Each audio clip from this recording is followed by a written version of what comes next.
So as the first thing you do is get in your truck and turn the ignition on, the Navistream system comes up automatically.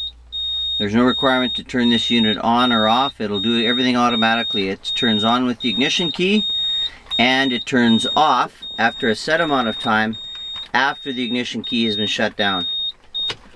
When the system initially comes to life, it'll go through a number of self-diagnostic checks.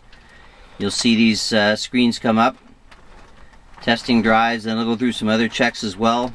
Testing the software. It'll test the software on board. If there's a latest update, it'll go out over the cellular data network and it'll pull the latest piece of software from the back end, apply it to the computer, and go through a process that that installs the latest applications and latest versions on board. So there's nothing you have to do other than turn the ignition key on.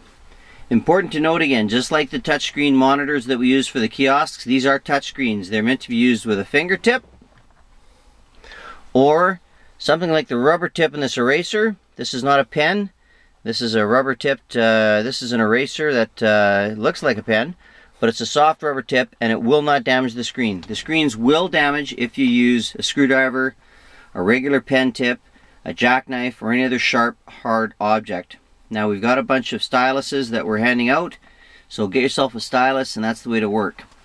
This thing here will do the same thing as a stylus, so this is what we're using for the demonstration today. So there we are, we've just come into the truck, we've turned the ignition on, it's gone through some self-diagnostics, and now it sits here waiting for you to log in.